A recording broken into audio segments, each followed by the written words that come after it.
Assalamualaikum. Kalian pernah gak sih mikir, siapa orang yang jadi role model yang bukan cuma jago ngaji, tapi juga punya prinsip hidup yang keren banget? Nah, salah satu nama gede itu adalah ulama Sufyan Ats-Tsauri.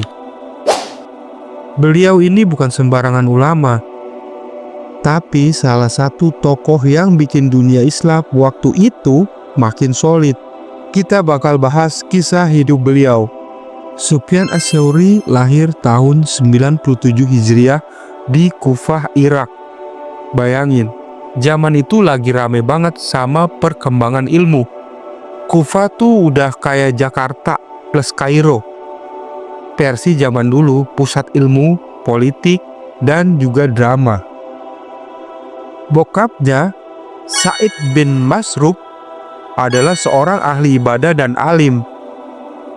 Jadi bisa dibilang, Sufyan Ats-Tsauri ini lahir di lingkungan yang udah penuh ilmu dan keteladanan. Dari kecil beliau udah demen banget sama yang namanya belajar hadis. Jadi nggak kayak kebanyakan anak-anak kecil ya. Tapi beliau nongkrongnya itu di halaqah para ulama. Bayangin aja, umur belasan tahun dia udah mulai ngumpulin hadis ribuan hadis. Yang bikin gokil, Sufyan Ats-Tsauri ini belajar langsung sama ulama-ulama legend, Mansur bin Mu'tamir Al-Masih, dan ulama besar lainnya. Dia tuh kayak orang yang tiap hari ikut kelas, masterclass bareng guru-guru top dunia. Sampai akhirnya beliau jadi dikenal sebagai Amirul Mukminin fil Hadis.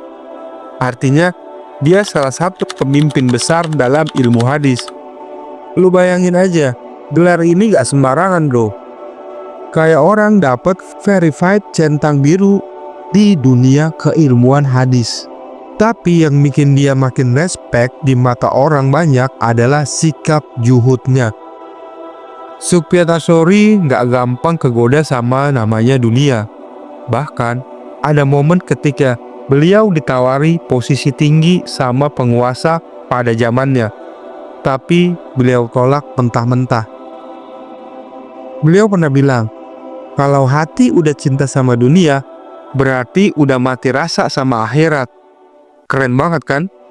Di zaman sekarang, mungkin dia bakal jadi orang yang nolak endorse demi menjaga integritas. Zaman itu politik Islam lagi ribet banget. Ada khalifah, ada oposisi, banyak intrik. Nah, Sufyan Ats-Tsauri gak mau ikut-ikutan kotor.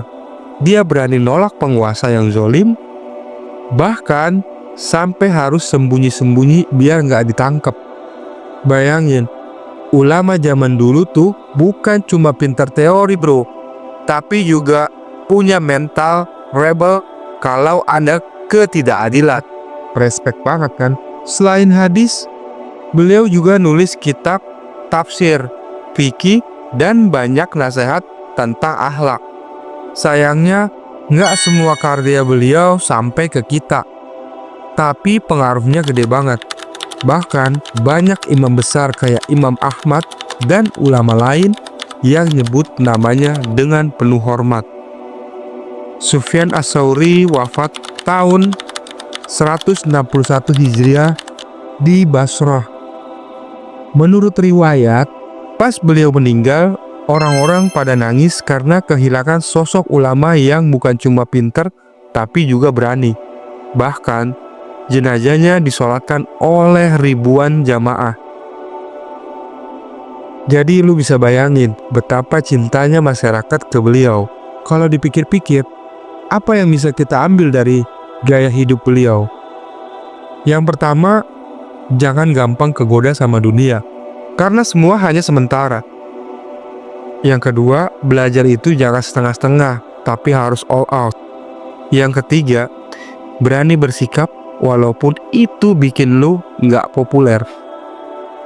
Jadi, buat lu yang lagi struggle di dunia modern, kisah Sufyan Ats-Tsauri ini jadi reminder buat integritas dan ilmu itu lebih penting daripada sekedar popularitas.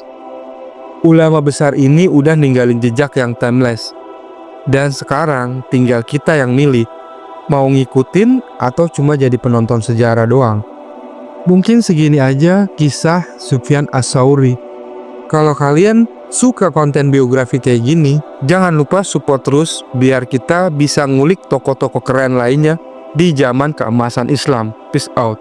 Sampai ketemu di video-video selanjutnya. Wassalamualaikum warahmatullahi wabarakatuh.